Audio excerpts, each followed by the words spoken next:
పద్దుల మీద ఎంతసేపు ఎంత మంచి డిస్కషన్ జరిగితే ప్రభుత్వానికి అంత మేలు జరుగుతుంది.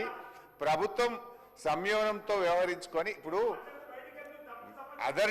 అదర్ సబ్జెక్ట్స్ వేరు, పద్దులు అంటే ఇట్స్ గవర్నమెంట్ బిజినెస్. గవర్నమెంట్ తమ యొక్క బడ్జెట్ను శాఖల వారీగా పాస్ చేసుకోవడం అనేది ప్రభుత్వం బాధ్యత. మీరు విప్పులు ఇంకా మమ్మల్ని రిక్వెస్ట్ చేసి మాట్లాడించి మేము ఇంత రాత్రి 9:30-12 గంటల దాకా ఇక్కడ ఉండి సహకరిస్తున్నామంటేనే మీరు మాకు థ్యాంక్స్ చెప్పాలా. అధ్యక్ష, ముఖ్యంగా జిఐడికి సంబంధించి మా సభ్యులు మాట్లాడలేదు కనుక కొన్ని ఎవరైతే మా సభ్యులు మాట్లాడిన అంశాల మీదనే మాట్లాడతాను. టచ్ చేసి చేయకుండా క్లుప్తంగానే ముగించేటువంటి ప్రయత్నం చేస్తా.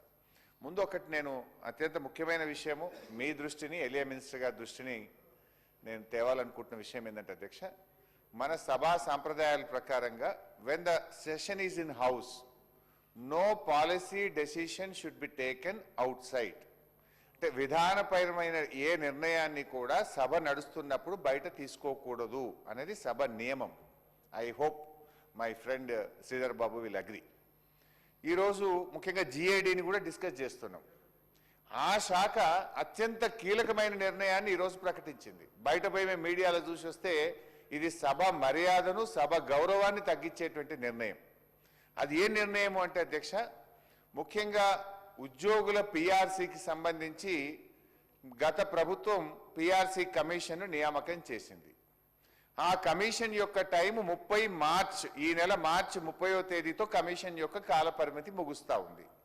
ఈరోజు memo number 3347/844 by the year 2026 మరొక 6 నెలలు పిఆర్సీ కమిషన్ యొక్క కాల పరిమితిని పెంచుతూ ఒక విధానపరమైన నిర్ణయాన్ని తీసుకున్నారు. మీడియాకు బయటకు వచ్చేసింది. ఎట్లా తీసుకుంటారు మీరు? I request the honourable speaker, please give a ruling. ఆ సంబంధిత అధికారులను మీరు కాల్ చేస్తారా, వారికి మెమో ఇస్తారా, ఒక రూలింగ్ ఇచ్చి ఇంకొకసారి ఇలాంటి జరగకుండా విధంగా ఒక స్పష్టమైన హెచ్చరిక ఆ అధికారులకు జారీ చేయాలని చెప్పి నేను కోరుతా ఉన్నా. ఇది సభ గౌరవాన్ని మంటగల్పడం, సభ మర్యాదను, సభ యొక్క విలువను తగ్గించేటువంటి చర్య. అదేదన్నా ఉంటే ఫైనాన్స్ మినిస్టర్ గారు ఈ సభలోనే ప్రకటించాల్సి ఉండే, కానీ బయట అది ఆర్డర్ ఇష్యూ చేసేస్తే ఈ సభ యొక్క మర్యాదను తగ్గించే విధమైనటువంటి నిర్ణయం తీసుకున్నారు. దయచేసి దీని మీద మీరు రూలింగ్ ఇవ్వాలని ఎలియా మినిస్టర్ గారు కూడా స్పందించాలని చెప్పి నేను కోరుతున్నా. అది ఈ రోజు ఇష్యూ అయింది. ఇవాళ మధ్యాహ్నం 12 గంటలకు బయట మీడియాలో వచ్చింది. When the house is in session they should not. దయచేసి దీన్ని నోటీస్ చేయాలని చెప్పి కోరుతా ఉన్నా. అయితే అధ్యక్ష, మరి ముఖ్యంగా ఆ అంశానికి సంబంధించే జిఐడిలో నేను మాట్లాడాలనుకుంటున్నా. రాష్ట్ర ప్రభుత్వం మరి ఈ ఉద్యోగుల పిఆర్సీ విషయంలో ఆనాడు కాంగ్రెస్ పార్టీ మేనిఫెస్టోలో మా ప్రభుత్వం వచ్చిన 6 నెలల్లోగా పెండింగ్ డిఏలు క్లియర్ చేస్తామని, పెండింగ్ బకాయిలు క్లియర్ చేస్తామని, ఉద్యోగులకు మంచి పిఆర్సీ ఇస్తామని చెప్పి కాంగ్రెస్ పార్టీ మేనిఫెస్టోలో చెప్పింది. అధ్యక్ష, ఇప్పటికీ 2 సంవత్సరాల 4 నెలలైంది. ఇంకో 6 నెలలు పెంచిండ్రు. అంటే ఇంకొక 3 సంవత్సరాల దాకా ఈ ఉద్యోగులకు పిఆర్సీ ఇయ్యము అని ఇలా కాంగ్రెస్ పార్టీ నిర్ణయం తీసుకుంది. అంటే ఇది నమ్మక ద్రోహం కాదా అధ్యక్ష? మీరు ఎన్నికల ముందు ఉద్యోగులకు ఇచ్చిన హామీ ఏంటి, భరోసా ఏంటి? ఈరోజు 6 నెలల పాటు మళ్ళీ ఎక్స్టెండ్ చేసినామంటే ఇక 3 ఏళ్ళు నిండుతుంది. అంటే మీరు 6 నెలల్లో ఇస్తామన్నది 3 సంవత్సరాల దాకా కూడా ఉద్యోగులకు పిఆర్సీ ఇయ్యరు, డిఏలు ఇవ్వరు, పెండింగ్ బకాయిలు చెల్లించరు అనేటువంటి నిర్ణయం తీసుకోవడం ఇది ఉద్యోగులను మోసం చేయడము, ఉద్యోగులను దగా చేయడంగా మేము భావిస్తా ఉన్నాం.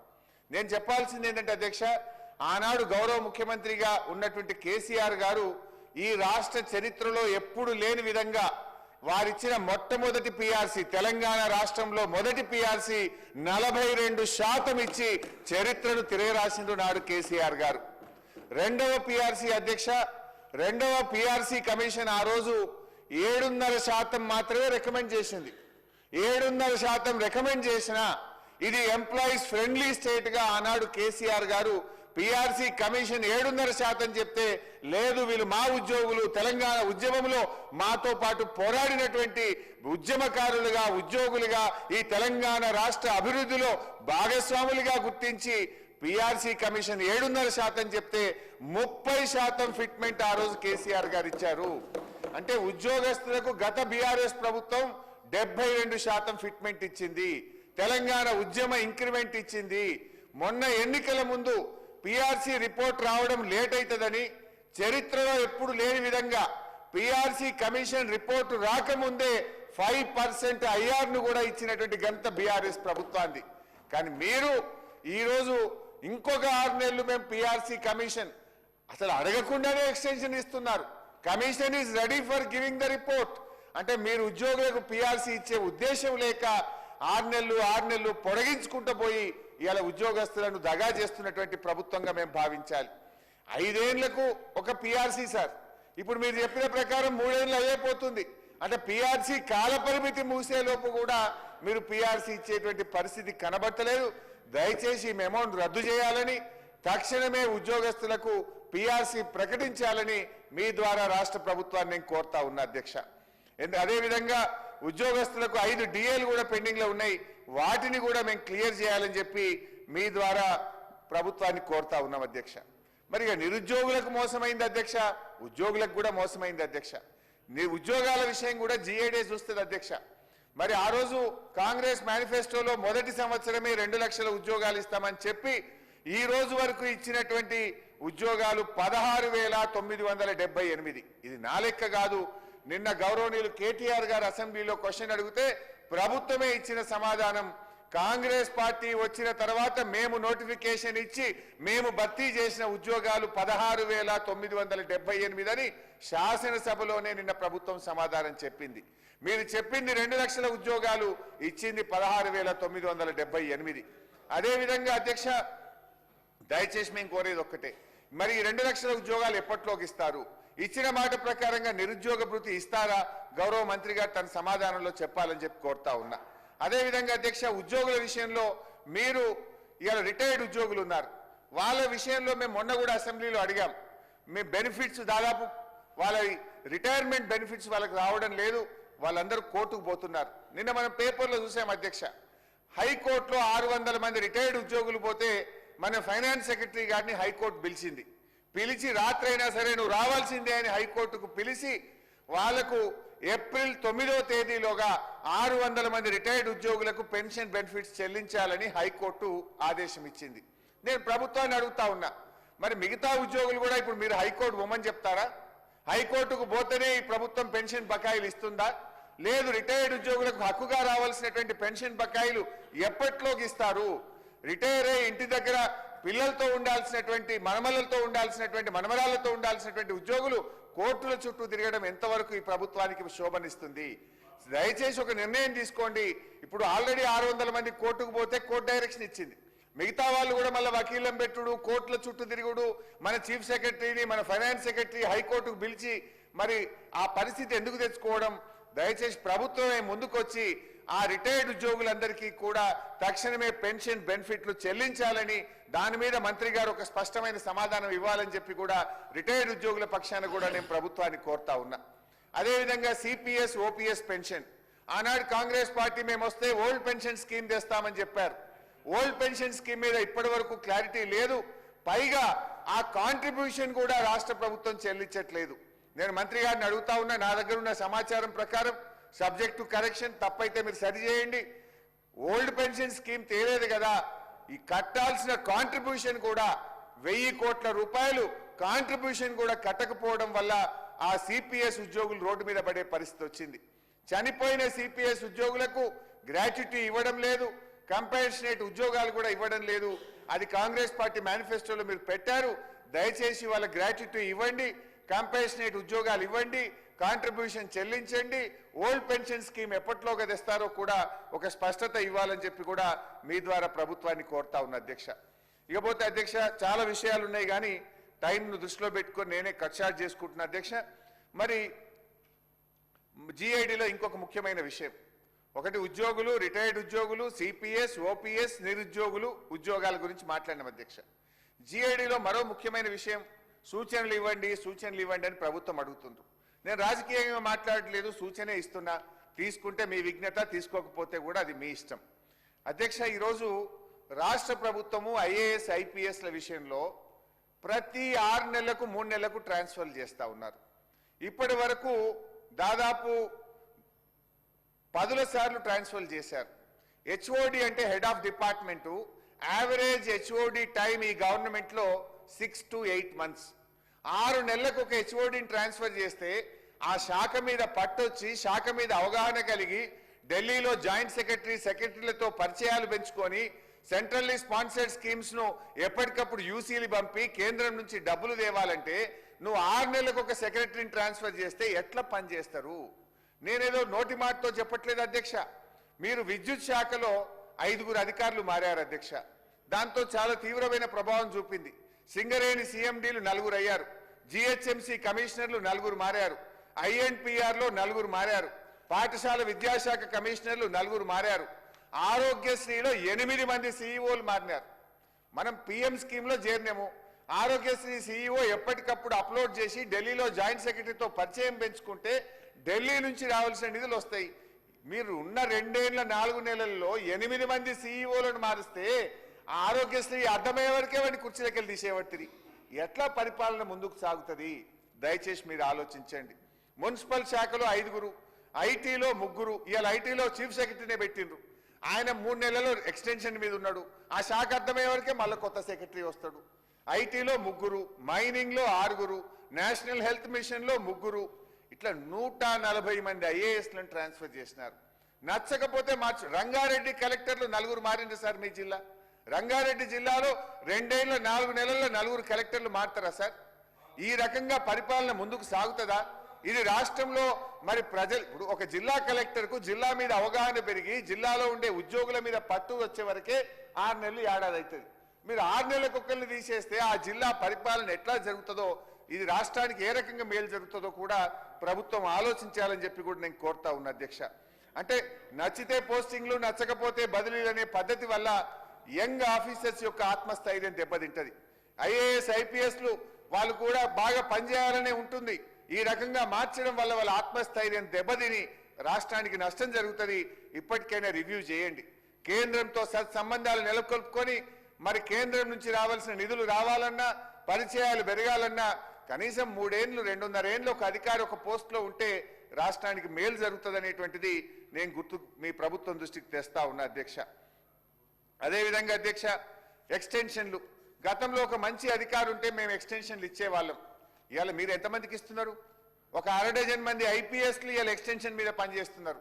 1/2 డజన్ మంది ఐఏఎస్లు ఎక్స్టెన్షన్ల మీద పనిచేస్తున్నారు. 10ల సంఖ్యలో ఇంజనీర్లు ఎక్స్టెన్షన్ల మీద పనిచేస్తున్నారు. ప్రతిపక్షంలో ఉంటే ఒక మాట, అధికారంలో ఉంటే ఒక తీరనే విధంగా మీ వ్యవహారం జరుగుతూ ఉంది. దాన్ని కూడా దృష్టిలో పెట్టుకోండి. అదేవిధంగా ఫర్ ఎగ్జాంపుల్ ఇంకా బాగా అర్థం కావాలంటే మీ జిల్లాది ఒక ఎగ్జాంపుల్ చెప్తా అధ్యక్ష. మీ జిల్లా కలెక్టర్ ప్రతీక్ జైన్ అనే ఉండేవారు. అక్కడ లగచర్ల ల్యాండ్ ఎక్విజిషన్ జరిగింది.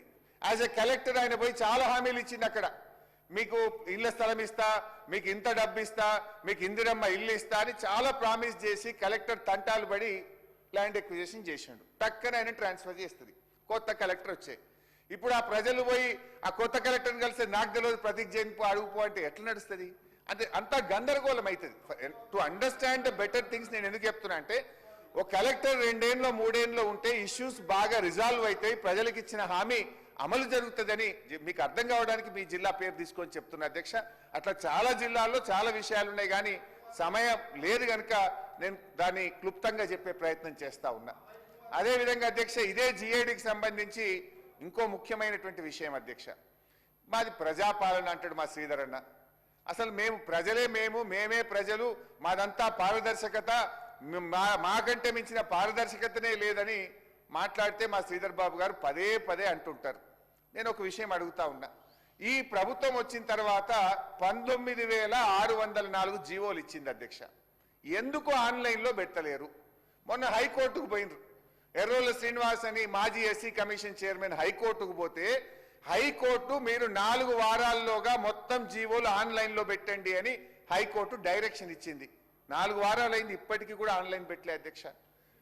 19,604 జీవోల్లో ఇప్పటి వరకు ఆన్లైన్లో పెట్టింది 3,290 అధ్యక్ష. ఆన్లైన్లో పెట్టని జీవోలు 15,770 జీవోలు ఆన్లైన్లో పెట్టకుండా దాచిపెట్టిండ్రు. 82% జీవోలు సీక్రెట్ గా పెట్టిండ్రు. ప్రజాపాలన అయితే, పారదర్శక పాలన అయితే ఎందుకు 82% జీవోలు? ఎందుకు 15,000 జీవోలను మీరు ఆన్లైన్ చేయలేదో సమాధానం చెప్పాలి.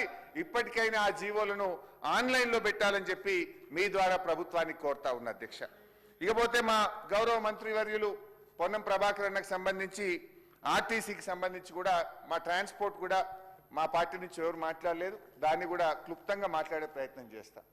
మొత్తంగా ఆర్టీఐ డిపార్ట్మెంట్లో అధ్యక్ష పన్నులు వేస్తా ఉన్నారు. పరోక్షంగా పన్నులు ఎట్లా వేసిందంటే ఈ 1 ఏప్రిల్ నుంచి మోటార్ సైకిల్ కొనుక్కుంటే ఒక రైతు, ఒక విద్యార్థి, ఒక కూలియో మోటార్ సైకిల్ కొనుక్కుంటే 2,000 రూపాయలు ఇలా రోడ్ సేఫ్టీ ట్యాక్స్ కొత్తగా పెట్టిండ్రు. ఉన్న ఆర్టీఏ ట్యాక్స్ కా అదనంగా అరే మీరు పెద్ద పెద్ద కార్ల మీద వేయండి, లగ్జరీ కార్ల మీద ట్యాక్సీలు వేయండి. ఇంకా మోటార్ సైకిల్ ఓ విద్యార్థి కొనుక్కుంటాడు, లేదంటే ఒక పాపం ఒక రైతు కూలీ కొనుక్కునే మోటార్ సైకిల్ మీద కూడా ఇలా 2,000 రూపాయలు మినిమం రోడ్ సేఫ్టీ ట్యాక్స్ ను ప్రభుత్వం పెట్టింది. అదేవిధంగా మిడ్ సైజ్ కార్లు, చిన్న కార్ల మీద కూడా 5,000 రూపాయల ట్యాక్స్ కొత్తగా ప్రతిపాదించారు.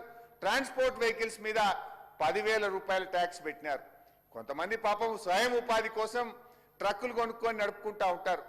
చిన్న లైట్ మోటార్ ట్రక్స్ కూడా కొనుక్కుంటారు. ఆటో ట్రాలీ లాంటి వాటి మీద 10,000 వేయడం తగదు. ప్రభుత్వం ఆలోచించి మీరు పెద్ద వాహనాల మీద వేయండి, కానీ మోటార్ సైకిళ్ళ మీదనో, మధ్యతరగతి వాళ్ళు కొనుక్కునే కార్ల మీదనో, మరి పేదవాళ్ళు ఉపాధి కోసం బండ్లు కొనుక్కునే ట్రాన్స్పోర్ట్ వాహనాల మీద పన్నును తగ్గించాలని, దీన్ని ఆలోచించాలని చెప్పి మీ ద్వారా ప్రభుత్వాన్ని కోరుతా ఉన్నా. అదేవిధంగా ట్రాన్స్పోర్ట్ డిపార్ట్మెంట్లో AMVI to MVI, MVI to RTO ప్రమోషన్లు 2 ఏళ్లుగా పెండింగ్ లో ఉన్నాయి. వాటిని పూర్తి చేయండి. మీరే అనేక సార్లు వాహనాలు ఇస్తామన్నారు, వాళ్ళకు వాహనాలు సమకూర్చండి. అదేవిధంగా ఆర్టీఏ ఆఫీసులు 26 కిరాయి బిల్డింగ్లలో ఉన్నాయి. 26 ఆర్టీఏ ఆఫీసులకు 6 నెలలకెళ్ళి కరెంట్ బిల్లు కట్టలేరు, 3 నెలలకెళ్ళి కిరాయిలు కట్టలేరు. అరే 1,000 కోట్లు ఇచ్చేటువంటి ఆర్టీఏ ఆఫీసులకే కిరాయి కట్టకపోతే ఎట్లన్నా? 6-7 వేల కోట్ల ఆదాయం ఇస్తున్నారు వాళ్ళు. ఆ కిరాయిలు కట్టండి, కరెంటు బిల్లు కట్టండి, వాహనాలు ఇవ్వండి, అదేవిధంగా ప్రమోషన్లు ఇవ్వండి అని చెప్పి మీ ద్వారా మంత్రి గారి దృష్టికి తెస్తా ఉన్నా అధ్యక్ష. అదేవిధంగా అధ్యక్ష కొన్ని ఇష్యూస్ కూడా ఉన్నాయి. ఆర్టీఏ డిపార్ట్మెంట్లో ప్రజలు ఇబ్బంది పడతా ఉన్నారు. స్టేట్ పోర్టల్ను సెంట్రల్ పోర్టల్తో అనుసంధానం చేసుకున్నాం. మొత్తం ఇండియా ఈజ్ 1 యూనిట్ అయింది. ఇప్పుడు దాంట్లో ఒకటి ఏమైందంటే అధ్యక్ష, డేటా ఇంటిగ్రేట్ కాలేదు. ఇప్పుడు 50 ఏళ్ళు నిండిన వాళ్ళు లైసెన్స్ రెన్యువల్ చేసుకోవాలి. లైసెన్స్ రెన్యువల్కి పోతే అక్కడ ఏమైతుంది, స్లాట్ బుక్ చేసుకుంటే కొన్ని పేర్లు స్టేట్ సెంట్రల్ డేటా ఇంటిగ్రేట్ కాకపోవడం వల్ల వాళ్ళ ఆఫీస్కి పోవాల్సి వస్తుంది, ఆఫీసుల చుట్టూ తిరగాల్సి వస్తుంది, బ్రోకర్ల దగ్గరికి పోవాల్సి వస్తుంది. ఈ డేటా ఇంటిగ్రేషన్లో ఉన్న డిస్టర్బెన్స్ను తక్షణమే దాన్ని సరిచేయాలి. దాంట్లో ఇబ్బంది లేకుండా, ప్రజలకు ఇబ్బంది లేకుండా ప్రయత్నం చేయాలని ప్రభుత్వం దృష్టికి తెస్తా ఉన్నా. అదేవిధంగా ఆటో క్లాస్ సారథిలి అనేటువంటి యాప్లో కూడా మరి లేకపోవడం వల్ల ఆటో లైసెన్స్ బుక్ చేసుకోవడానికి కూడా వీలు కావడం లేదు. పాత వారికి రెన్యువల్లో కూడా ఇబ్బంది అవుతుంది కనుక ఎన్ఐసితో మాట్లాడి ఈ ఆటో ఆప్షన్ ఉండే విధంగా కూడా మంత్రి గారు ప్రయత్నం చేయాలని చెప్పి మేము మంత్రి గారి దృష్టికి తెస్తా ఉన్నాం అధ్యక్ష. ఇకపోతే అధ్యక్ష ట్రాన్స్పోర్ట్ ఆదాయం లాస్ట్ పాయింట్. మన తెలంగాణ వచ్చిన తర్వాత రవాణా శాఖ ఆదాయం 2 సార్లు తగ్గింది అధ్యక్ష. ఒకటి కరోనా కాలంలో, రెండోది కాంగ్రెస్ కాలంలో. కరోనా వచ్చినప్పుడు ఒక్కసారి ఆర్టీఏ ఆదాయం 2020-21లో 287 కోట్లు తగ్గితే, కాంగ్రెస్ ప్రభుత్వం వచ్చిన 2024-25లో 228 కోట్లు తగ్గింది. మరి కరోనా వల్ల తగ్గింది అప్పుడైతే, ఇప్పుడు కాంగ్రెస్ కాలంలో కూడా 228 కోట్లు తగ్గింది. ఎవ్రీ ఇయర్ ఆదాయం పెరుగుకుంటూ పోయింది. కానీ దురదృష్టవశాత్తు మరి ఈ ప్రభుత్వం వచ్చిన తర్వాత రాష్ట్ర ప్రభుత్వ ఆదాయం తగ్గుముఖం పడుతుందంటే ఇది రవాణా మంత్రి తప్పిదం కాదు, ప్రభుత్వ పాలసీ వల్ల, ఎకానమీ డౌన్ కావడం వల్ల. ఈ యొక్క స్పెసిఫిక్ ఎందుకు చెప్తున్నా అంటే, తెలంగాణ ప్రభుత్వం వచ్చిన తర్వాత ఢిల్లీ నగరాన్ని చూసి హైదరాబాద్లో ఒక ఈవీ పాలసీ తీసుకొచ్చినాం.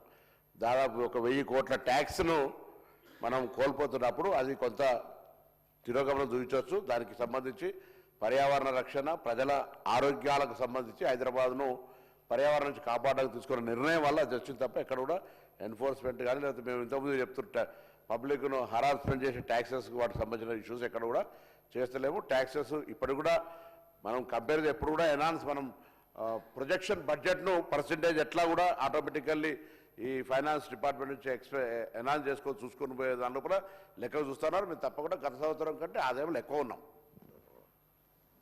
అధ్యక్ష సరే చర్చలకు పోతే అది డీటెయిల్గా వస్తుంది కానీ ఎలక్ట్రిక్ వాహనాల వల్ల అంత ఆదాయం పడిపోదు. బట్ ఇది ఒక్క మీ డిపార్ట్మెంటే కాదు, stamps and registration, state economy, రాష్ట్ర ప్రభుత్వ బడ్జెట్, ఆర్టీఏ, జిఎస్టీ అన్ని కూడా తగ్గినాయి. కొన్ని bad policies of this government, it's not the fault of the department. మొత్తం ఓవరాల్గా కొన్ని పాలసీస్, అది బిగ్ సబ్జెక్ట్, నేను అందులోకి పోవట్లేదు. కానీ ఏది ఏమైనా ఆదాయం తగ్గిన విషయం నేను దృష్టికి తెస్తా ఉన్నా. రివ్యూ చేయండి, ఆదాయం పెంచే ప్రయత్నం చేయండి. ఇకపోతే ఆర్టీసీ విషయంలో అధ్యక్ష, మంత్రి గారిని మొన్న కూడా నేను క్వశ్చన్ అవర్లో అడిగేటువంటి ప్రయత్నం చేశాము. సరే స్కీమ్ విషయంలో మాకేం భిన్న అభిప్రాయం లేదు. కానీ గవర్నర్ గారి స్పీచ్లో ప్రభుత్వము 9,222 కోట్లు మహిళలకు ఆదా అయినాయని మీరు చెప్తూ ఉన్నారు. మరి ఆర్టీసీకి ప్రభుత్వం ఎంత చెల్లించింది? నా దగ్గర ఉన్న సమాచారం ప్రకారం 7,275 కోట్లు మాత్రమే. దాదాపు 2,500 వేల కోట్లు ప్రభుత్వం ఆర్టీసీకి బకాయి పడ్డది. ఈ ఫిగర్ను మంత్రి గారు చెప్తే బెటర్, వారు అథారిటీగా ఎంత మహిళలకు ఆదా అయింది, ప్రభుత్వం మహిళలు ఇంకా ఆర్టీసీకి ఎంత చెల్లించాలి? ఎందుకంటే అధ్యక్ష, ఆర్టీసీ భవిష్యత్తు ప్రభుత్వం చెల్లింపు మీద ఆధారపడ్డది. ఒకవైపు ఆర్టీసీ లాభాల్లో ఉంది, మా మహాలక్ష్మి వల్ల మహిళలకు లాభమైంది, ఆర్టీసీకి లాభమైంది అంటున్నారు. మరి ఆర్టీసీకి లాభమైతే ఎంతో రాత్రింబవళ్ళు కష్టపడి పనిచేసే ఉద్యోగుల జీతాలు ఇవ్వాలి కదా, ఉద్యోగుల ఎరియర్స్ ఇవ్వాలి కదా, ఉద్యోగులకు పిఆర్సీ ఇవ్వాలి కదా. మా డ్రైవర్ అన్నారు, మా కండక్టర్లు చాలా ఇబ్బంది పడుతున్నారు. ఒకప్పుడు ఆర్టీసీ అంటే ఏముండేదంటే అధ్యక్ష, వాళ్ళ ఓఆర్ కంటే 4 రూపాయలు ఎక్కువ వస్తే కండక్టర్కు డ్రైవర్కు కొంత బోనస్ ఉండేది. ఇవాళ 100% ఓఆర్ వచ్చినా కండక్టర్కు డ్రైవర్కు బోనస్ లేకుండా అయింది. గతంలో అధ్యక్ష నేను ఫైనాన్స్ మినిస్టర్గా పనిచేసినప్పుడు ఆర్టీసీకి బడ్జెట్లో ప్రతి సంవత్సరం 1,500 కోట్ల రూపాయలు పెట్టి గ్రాంట్గా ఆర్టీసీకి ఇచ్చేవాళ్ళము. ఇప్పుడు గ్రాంట్ లేదు, ఇవ్వాల్సిన మహాలక్ష్మి డబ్బులు కూడా పూర్తిగా రాకపోవడం వల్ల ఆర్టీసీ ఉద్యోగులకు నష్టం జరుగుతూ ఉంది. కాంగ్రెస్ పార్టీ ఇచ్చిన హామీ ప్రకారంగా దయచేసి ఆర్టీసీ ఉద్యోగులను ఎప్పుడు ప్రభుత్వ ఉద్యోగులుగా గుర్తిస్తారో ఒక ఖచ్చితమైన డేట్ మంత్రి గారు చెప్పాలని అడుగుతా ఉన్నా. ఆర్టీసీ ఉద్యోగులకు మీరు పిఆర్సీ ఎరియర్స్ ఎప్పట్లోకి ఇస్తారో కూడా చెప్పాలని ఆ ఉద్యోగుల పక్షాన్ని అడుగుతున్నా. వాళ్ళు ఇప్పటికే సమ్మెకు కూడా నోటీస్ ఇచ్చినట్టుగా మీడియాలో చూస్తా ఉన్నాం. వాళ్ళు యూనియన్ అయినా పునరుద్ధరించాలని అడిగినారు. దయచేసి ఆ యూనియన్ పునరుద్ధరిస్తారా, ప్రభుత్వ ఉద్యోగులుగా గుర్తిస్తారా, పిఆర్సీ ఇస్తారా, మీ విధానం చెప్పాలని చెప్పి ప్రభుత్వాన్ని కోరుతా ఉన్నా. అధ్యక్ష, అదేవిధంగా ఆటో సంక్షేమ బోర్డు వేస్తాము, ఆటో కార్మికులకు కూడా 12,000 రూపాయలు ఇస్తామన్నారు కనుక దాన్ని కూడా వెంటనే ఇవ్వాలని చెప్పి ఆటో కార్మికుల పక్షాన కూడా ప్రభుత్వాన్ని కోరుతా ఉన్నా అధ్యక్ష. ఇక థర్డ్ సబ్జెక్ట్ పోలీస్ అధ్యక్ష. పోలీసు కూడా ఎవరు మాట్లాడలేదు సార్, మా వాళ్ళు మాట్లాడుతున్నా క్లుప్తంగా స్ట్రైట్గా అడుగుతున్నా సార్. నేను లంబా చోడ స్పీచ్ కూడా చెప్తలేను సార్. పోలీస్ అధ్యక్ష, సరే సభ్యులందరూ కూడా పోలీస్ చాలా ఇంపార్టెంటు. మా సబితక్క కూడా చాలా మంచి పాయింట్ చెప్పింది. అన్ని ఆఫీసులకు సాయంత్రం 6 అయితే సెలవు ఉంటుంది, పండుగ అయితే సెలవు ఉంటుంది, కానీ తాళం వెయ్యని ఆఫీస్ ఏదన్నా ఉందంటే అది ఒక పోలీస్ స్టేషన్ మాత్రమే అని మాజీ హోంమంత్రిగా మా సబితక్క చెప్పింది. నిజంగా కూడా వాళ్ళు రాత్రింబవళ్ళు కష్టపడతారు అధ్యక్ష. అయితే పోలీస్ శాఖ బడ్జెట్ తగ్గించారు. 2024-25లో పోలీస్ శాఖకు అయిన ఖర్చు 9,918 కోట్లు పెట్టి మరియు ఆ రోజు ఖర్చు పెట్టారు అధ్యక్ష. 25-26లో చూస్తే దాన్ని 9,589 కోట్లకు ఆర్ఈ పెట్టినారు. అంటే పోయిన సంవత్సరం కంటే పోలీసులకు ఈ సంవత్సరం 400 కోట్లు బడ్జెట్ తగ్గించారు. ఎట్లా సాధ్యమవుతుంది? అసలు జీతాలు పెరుగుతుంటాయి, డిఏలు పెరుగుతాయి, అలవెన్స్లు పెరుగుతాయి, కొత్త ఉద్యోగాలు వస్తున్నాయి, ప్రమోషన్లు వస్తుంటే ఇయర్ ఆన్ ఇయర్ ఖర్చు పెరుగుతుంది. కానీ మీరు 400 కోట్లు తగ్గింపు అనేటువంటిది ఇది ఏం సూచిస్తుంది అంటే ఈ ప్రభుత్వం, ఎందుకంటే నా మాటలు బయట అసెంబ్లీ బయట పాపం పొద్దున 6 గంటలకు వచ్చి రాత్రి 12 దాకా డ్యూటీ చేసే కానిస్టేబుల్ వింటున్నారు, భోజనం లేకుండా వింటున్నారు, రాష్ట్ర వ్యాప్తంగా కష్టపడే పోలీసులు వింటున్నారు. నేను ఎందుకు చెప్తున్నా యాజ్ అథారిటీగా చెప్తున్నా అధ్యక్ష.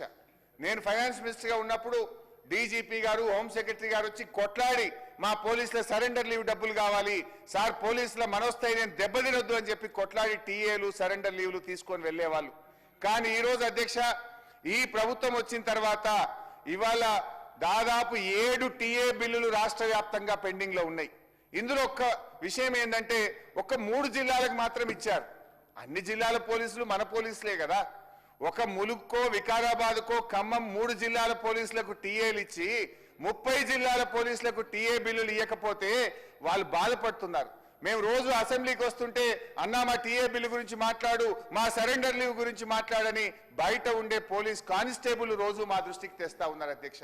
రాష్ట్ర వ్యాప్తంగా 3 సరెండర్ లీవ్లు పెండింగ్ లో ఉన్నాయి, 7 టీఏ బిల్లులు పెండింగ్ లో ఉన్నాయి. దయచేసి పోలీసుల సరెండర్ లీవ్లు టీఏ బిల్లులు విడుదల చేయండి, పోలీస్ బడ్జెట్ లో కోత పెట్టొద్దు అని మీ ద్వారా నేను ప్రభుత్వాన్ని విజ్ఞప్తి చేస్తా ఉన్నా అధ్యక్ష. అదే విధంగా అధ్యక్ష రిటైర్మెంట్ బెనిఫిట్లు రాక కూడా ఈ మధ్య కొంతమంది ఎస్ఐలు, ఒక సిఐ వరంగల్లో సూసైడ్ చేసుకున్నాడు. బిడ్డ పెళ్లి చేసినాడు. బిడ్డ పెళ్లి చేస్తే ఆ ఇవ్వాల్సిన కట్నం డబ్బులు ఇవ్వకపోవడం వల్ల ఆ సిఐ గారు ఆ బిడ్డను అల్లుడు ఎల్లగొట్టిండు. బిడ్డ ఇంటికి వచ్చిన వారం రోజులకు ఆ సిఐ గారు సూసైడ్ చేసుకొని 30 ఏళ్లు డిపార్ట్మెంట్ లో పనిచేసిన సిఐ ఆత్మహత్య చేసుకున్నాడు రిటైర్మెంట్ బెనిఫిట్స్ రాకుండా. ఆ పేర్లు కావాలంటే కూడా పంపిస్తా. మైసయ్య, శ్రీనివాస్, ఇట్లా ఒక 10 మంది చాలా ఇబ్బందుల్లో ఉన్నారు. దయచేసి ఆ పోలీసుల రిటైర్మెంట్ బెనిఫిట్స్ కూడా క్లియర్ చేయాలని చెప్పి నేను కోరుతా ఉన్నా అధ్యక్ష. అదేవిధంగా ప్రమోషన్లు మా ఐపీఎస్ ఆఫీసర్లకైతే టకా ఇయర్ వైజ్ ప్రమోషన్లు ఇస్తుండ్రు. ఎస్ఐ టు అడిషనల్ ఎస్పీ ప్రమోషన్లు చాలా పెండింగ్ లో ఉన్నాయి.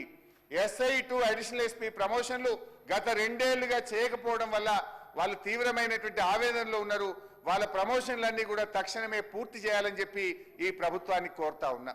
అదేవిధంగా ఆరోగ్య భద్రత, ఆనాడు బీఆర్ఎస్ ప్రభుత్వం ఉన్నప్పుడు ఆరోగ్య భద్రత కింద పోలీసులకు క్యాష్లెస్ ట్రీట్మెంట్ దొరికేది. ఈ ప్రభుత్వం వచ్చిన తర్వాత ఆరోగ్య భద్రతను 1 లక్ష రూపాయలకే పరిమితం చేసిండ్రు. అంటే 1 లక్ష మీద అయితే వాళ్ళే కట్టుకోవాలి. ఆ పేద కానిస్టేబుల్ కట్టుకోగలుగుతారా అధ్యక్ష? మరి ఆరోగ్య భద్రత వల్ల పోలీసులు ఇబ్బంది పడుతున్నారు. మిగతా ఉద్యోగుల్లాగా వీళ్ళని కూడా ఈహెచ్ఎస్ లో భాగస్వామ్యం చేస్తారా? మరి ఈ ఆరోగ్య భద్రత ఎందుకు 1 లక్ష రూపాయలకు కుదించారు? ఆరోగ్య భద్రత కార్డు తీసుకపోతే ఆసుపత్రులు జాయిన్ చేసుకుంటలేవు. 400 కోట్లు బకాయి పడ్డది, బిల్లులు రాలేదని చెప్పి పోలీసులకు వైద్యం కూడా ఇవాళ నిరాకరించేటువంటి పరిస్థితి ఉన్నది. ఇది కూడా ఒక కానిస్టేబుల్ ఆరోగ్య భద్రతకు నెలకు 1200 రూపాయలు కట్టాడు ఒక కానిస్టేబుల్. వాళ్ళు కట్టిన పైసలకు ప్రభుత్వం కొంత కాంట్రిబ్యూషన్ ఇస్తే ఆరోగ్య భద్రత దొరుకుతుంది. ఇవాళ ఆరోగ్య భద్రత పోలీసులకే భద్రత కరువైంది. ప్రజలను కంటికి రెప్పలాగా భద్రతతో చూసుకునే పోలీసులకు ఇవాళ ఆరోగ్య భద్రత కరువైనటువంటి పరిస్థితి వచ్చింది. ప్రభుత్వం దయచేసి వారికి మంచి వైద్యం అందించే విధంగా ప్రయత్నం చేయాలని కోరుతా ఉన్నా. పోలీస్ శాఖలో కూడా పోస్టింగ్లకు ఒక రేట్లు డిసైడ్ అయినాయి. పెద్ద ఎత్తున అవినీతి కూడా పెరిగిందనేటువంటి ఆరోపణలు కూడా వస్తా ఉన్నాయి. దయచేసి అటువంటిది ఉంటే సరిచేయాలని చెప్పి కూడా నేను కోరుతా ఉన్నా అధ్యక్ష.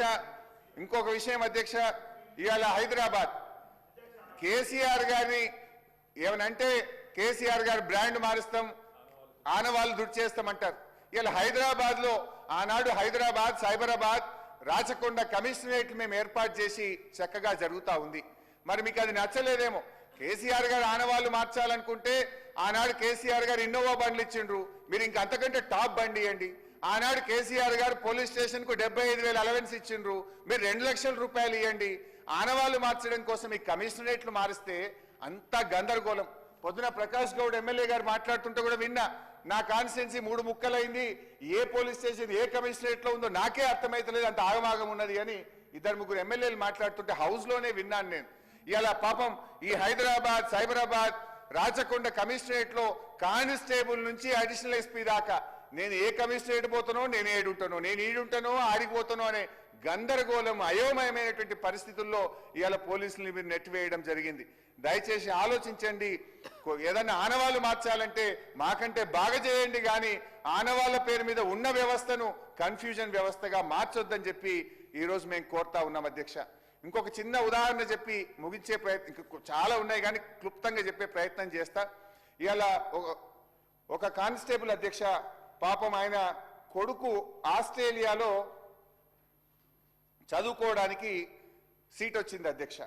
ఆ కానిస్టేబుల్ కు ఆస్ట్రేలియాలో సీట్ వస్తే ఆయన జీపీఎఫ్ లోన్ కు అప్లై చేసుకున్నాడు అధ్యక్ష. జీపీఎఫ్ అంటే వాళ్ళు సేవింగ్ చేసుకున్న డబ్బులే వాళ్ళు అప్లై చేసుకునేటువంటిది అధ్యక్ష.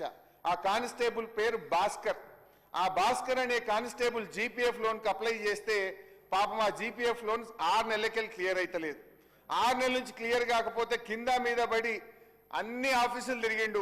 లాస్ట్కి ఉప ముఖ్యమంత్రి గారి దగ్గరికి పోయి కూడా కాళ్ళు ఎల్లబట్టుకున్నటువంటి పరిస్థితి ఉంది. కానీ ఈ రోజు కూడా ఆ భాస్కర్ అనే కానిస్టేబుల్ కు జీపీఎఫ్ లోన్ క్లియర్ కాకపోవడం వల్ల వాళ్ళ కొడుకు ఈరోజు ఆస్ట్రేలియాకు పోనటువంటి పరిస్థితి ఉంది. ఇవాళ నేను అడుగుతా ఉన్నా, ఇంత దుర్భరమైన పరిస్థితి కానిస్టేబుల్లకు రాకూడదు. కనీసం 24 గంటలు పనిచేసే డ్యూటీలో ఉండే డ్రెస్లో ఉండేటువంటి కానిస్టేబుల్లకైనా ఆ జీపీఎఫ్ కానీ సరెండర్ లీవ్ కానీ టీఏ బిల్లులు విడుదల చేయాలని చెప్పి నేను మీతో కోరుతా ఉన్నా అధ్యక్ష. అదేవిధంగా ఆనాడు మేము కానిస్టేబుల్లకు మోటార్ సైకిల్ ఇచ్చాం, ప్రతి స్టేషన్కు కూడా మోడర్న్ వెహికల్స్ ఇచ్చాం. ఇవాళ రిపేర్కు కూడా డబ్బులు వస్తలేవు. స్టేషన్ అలవెన్స్ రాష్ట్రంలో అనేక పోలీస్ స్టేషన్లకు స్టేషన్ అలవెన్స్ రావడం లేదు. ఎందుకంటే గతంలో కాగితాలు దొంగల్ని కొనుక్కరమ్మనో పెన్నులు కొనుక్కరమనే పరిస్థితి ఉంటే ఇది బాగాలేదని చెప్పి ప్రతి స్టేషన్కు 50,000 75,000 రూపాయలు మంత్లీ స్టేషన్ అలవెన్స్ కింద ఇచ్చాం. ఈ ప్రభుత్వం వచ్చిన తర్వాత ఆ స్టేషన్ అలవెన్స్ ఆగిపోయింది. దయచేసి ఆ స్టేషన్ అలవెన్స్ రిలీజ్ చేయండి. పెట్రోల్ డీజిల్ బిల్లులు విడుదల చేయండి. వెహికల్ రిపేర్స్ కు కూడా ఇబ్బంది వచ్చి ఆ లోకల్ మెకానిక్లను బతిలాడి రిపేర్లు చేయించుకునే పరిస్థితి వచ్చింది. వెహికల్ మెయింటెనెన్స్ డబ్బులు కూడా విడుదల చేయాలని చెప్పి నేను మీ ద్వారా కోరుతా ఉన్నా. హైదరాబాద్ లో 10 లక్షల సీసీ కెమెరాలు గత ప్రభుత్వ హయాంలో పెట్టాం. ఇండియాలోనే record. The only city with 10 lakh CC cameras was Hyderabad. బాధ కలిగేది ఏంటంటే ఈరోజు వాటి మెయింటెనెన్స్ దెబ్బతిన్నది. సీసీ కెమెరాల మెయింటెనెన్స్ కూడా డబ్బులు ఇవ్వకపోవడం వల్ల చాలా కెమెరాలు ఈ నగరంలో పనిచేయడం లేదు. వాటి మెయింటెనెన్స్ కు డబ్బులు ఇవ్వండి. ఆ ఏజెన్సీ కాల పరిమితి ముగిస్తే దాన్ని ఎక్స్టెండ్ చేయండి. ఆ ఏజెన్సీని కంటిన్యూ చేస్తారా, కొత్త వాళ్ళకి ఇస్తారా ఇవ్వండి. కానీ సీసీ కెమెరాలు మెయింటైన్ చేయడం ద్వారా మరి ప్రజలకు మెరుగైనటువంటి భద్రత కలిగించే వాళ్ళం అవుతాం. ఆలోచించాలని కోరుతా ఉన్నా. అదేవిధంగా కోదాడ లాకప్ డెత్ విషయంలో కూడా అధ్యక్ష, కోదాడలో ఒక దళిత యువకుడిని ఏ రకంగా లాకప్ డెత్ చేసిందో కూడా మనం చూసాం. కర్ర రాజేష్, దాని మీద ఇంతవరకు చర్యలు తీసుకోలేదు. దయచేసి చర్యలు తీసుకోవాలని. అదేవిధంగా అధ్యక్ష, ఈ ప్రభుత్వం ఇవాళ ఏమనంటే మా మీద కేసులు పెడుతున్నారు అధ్యక్ష. ఒక ఎక్సైజ్ కానిస్టేబుల్ సౌమ్య గారు గంజాయి స్మగ్లర్లు పాపం ఆ సౌమ్య మీద దాడి చేసి ఆమెను హత్య చేసిన విషయం మనందరికీ తెలుసు అధ్యక్ష. అదేవిధంగా చెర్లపల్లిలో మహారాష్ట్ర పోలీసులు వచ్చి 12,000 కోట్ల రూపాయల డ్రగ్స్ ను చెర్లపల్లిలో పట్టుకున్నటువంటి విషయం కూడా మనం చూసాం అధ్యక్ష. కానీ మన పోలీసులు ఏం చేస్తున్నారు అధ్యక్ష, ఒక రీట్వీట్ చేస్తే ఒక అబ్బాయి నల్లబాలు అని రీట్వీట్ చేస్తే 3 కేసులు పెట్టారు. 3 పోలీస్ స్టేషన్లో 3 కేసులు పెడితే హైకోర్టు మొట్టికాయలేసింది, సుప్రీంకోర్టు మొట్టికాయలేసిన కేసులు పెడతా ఉన్నారు అధ్యక్ష. ఇవాళ 20 రోజులు నల్లబాలును జైల్లో పెట్టినారు. కొనతం దిలీప్ గారి మీద 50 ఎఫ్ఐఆర్లు, కృషాంక్ మీద 26 ఎఫ్ఐఆర్లు, కేటీఆర్ గారి మీద 3 ఎఫ్ఐఆర్లు.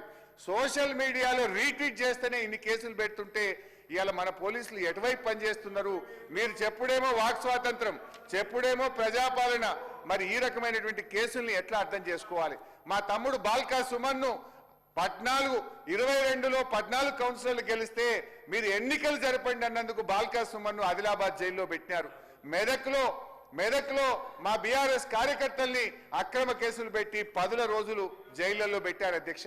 అదేవిధంగా అధ్యక్ష, ఇలా పోలీసు ఉద్యోగాల విషయంలో కూడా అధ్యక్ష, బీఆర్ఎస్ ప్రభుత్వం 47,068 కానిస్టేబుల్ ఎస్ఐ ఉద్యోగాలను రిక్రూట్ చేసింది.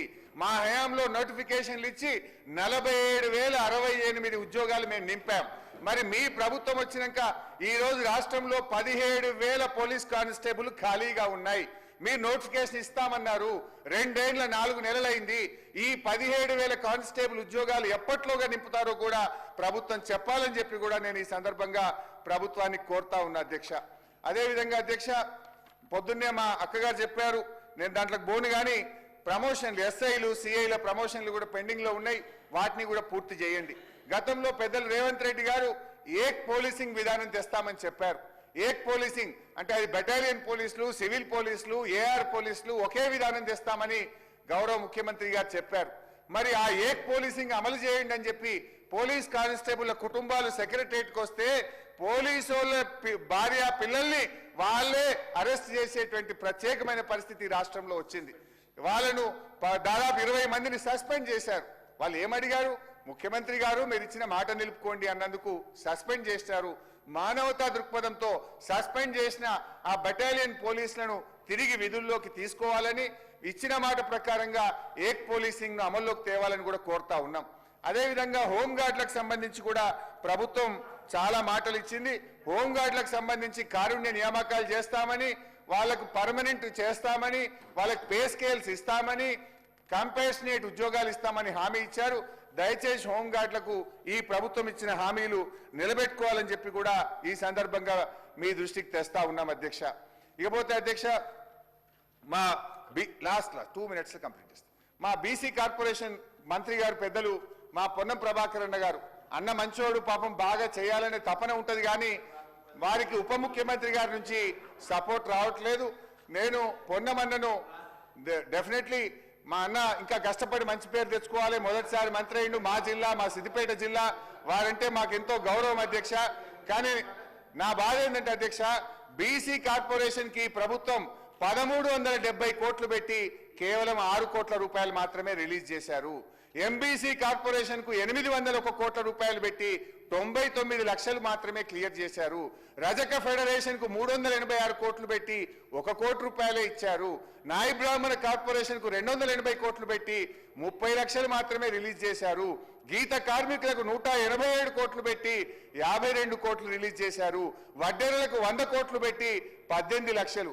సగర ఉప్పరకు 100 పెట్టి 0, వాల్మీకి బోయలకు 100 పెట్టి 0, భట్రాజులకు 100 పెట్టి 0, విశ్వబ్రాహ్మణులకు 100 పెట్టి 0, ముదిరాజులకు 100 కోట్లు పెట్టి 0, యాదవ కార్పొరేషన్ కు 100 కోట్లు పెట్టి 0, మున్నూరు కాప్ కార్పొరేషన్ కు 100 కోట్లు పెట్టి 0 రిలీజ్ చేసిండు. పద్మశాలీలు, పెరికెలు, లింగాయతులు, మేరలు, గంగపుత్రులు, ఈబీసీలు 100 కోట్లు పెట్టి 1 రూపాయి కూడా ఈ 2 సంవత్సరాల్లో విడుదల చేయకపోవడం అంటే ఇది బీసీలకు అన్యాయం జరుగుతా ఉంది. దయచేసి మా పొన్నమన్న ఫైనాన్స్ మినిస్టర్ గారితో మాట్లాడి నిధులు తెప్పించి ఈ కార్పొరేషన్లకు ఈ సంవత్సరమైన డబ్బులు విడుదల చేయాలని చెప్పి కోరుతూ అధ్యక్ష, అరే కంప్లీట్ చేస్తా భాయ్ సాబ్, అరే ఎట్లా నేను తప్పు మాట్లాడుతున్నా, పైసలు ఇయ్యలేదని చెప్తున్నా, తప్పైతే తప్పని చెప్పు, సూచనలే ఇస్తున్నా అధ్యక్ష. మా సీతక్క గారికి ఒక్కటే సూచన, విమర్శ చేయ మా సీతక్క మీద. అక్క, ఈసారి ఒక మిషన్ భగీరథ స్కీమ్లో ఆనాడు కేసీఆర్ గారు రిజర్వాయర్లలో మినిమం డ్రా డౌన్ లెవెల్ అని ఒక జీవో ఇచ్చిన అధ్యక్ష. అయితే ఆ minimum draw down level maintain చేయకపోతే ఎండాకాలంలో నీళ్ళకి ఇబ్బంది అవుతుంది. వాతావరణ శాఖ ఒక మాట ఏం చెప్తున్నట్టే, ఈ సంవత్సరం జూలై దాకా వర్షాలు పడే అంటున్నారు. ఒకవేళ జూలై దాకా వర్షాలు పడకపోతే తాగునీళ్ళకే ప్రజలు ఇబ్బంది పడతారు. దయచేసి మీరు ఇరిగేషన్ శాఖతో రివ్యూ చేసి మిషన్ భగీరథ స్కీములు సక్సెస్ఫుల్ గా నడవాలంటే ఆ ఎండిడిఎల్ జీవో ఏదైతే ఇచ్చినామో ఆ లెవెల్ మెయింటైన్ చేసేటట్టు మా సీతక్క గారు ప్రయత్నం చేస్తే ఈ రాష్ట్రంలోని ప్రజలకు తాగునీరు అందేటువంటి అవకాశం ఉంటుంది కనుక దయచేసి అక్క గారు రివ్యూ చేయాలని, ఎంపీటీసీ జెడ్పీటీసీ ఎన్నికలు కూడా తొందరగా పెట్టాలని చెప్పి నేను కోరుతా ఉన్నా. మా దగ్గర సింగూరు డ్యామ్ రిపేర్ చేస్తున్నారు సార్. సింగూరు డ్యామ్ రిపేర్ చేయడం వల్ల నీళ్ళని తీసేసిండ్రు. అయితే సంగారెడ్డి, జహీరాబాద్, నారాయణ ఖేడ్, అందోల్ 5-6 నియోజకవర్గాల్లో మిషన్ భగీరథ ఎఫెక్ట్ అయింది కనుక ఆ 4-5 నియోజకవర్గాలకు ఏదైనా కొంత రిపేర్, మీరు డ్రింకింగ్ వాటర్ కొత్త బోర్వెల్స్ కానీ పైప్ లైన్ కానీ 5-6 నియోజకవర్గాలకు ప్రత్యేకమైన నిధులు ఇవ్వకపోతే ఎండాకాలం అక్కడ ప్రజలు ఇబ్బంది పడతారక్క. అక్కడ డ్రింకింగ్ వాటర్ రిపేర్ వల్ల డ్యామ్ ఖాళీ చేసినాం కనుక ప్రత్యేకంగా 5-6 నియోజకవర్గాలకు మా ఉమ్మడి మెదక్ జిల్లాకు నిధులు ఇవ్వాలని కోరుతూ అవకాశం ఇచ్చినందుకు ధన్యవాదాలు. Discussion on demands for grants is completed. Now replies by the Honorable Ministers. I request the Minister for Legislative Affairs on behalf of the Chief Minister to give reply to the demands for grants, municipal administration and urban development and demand government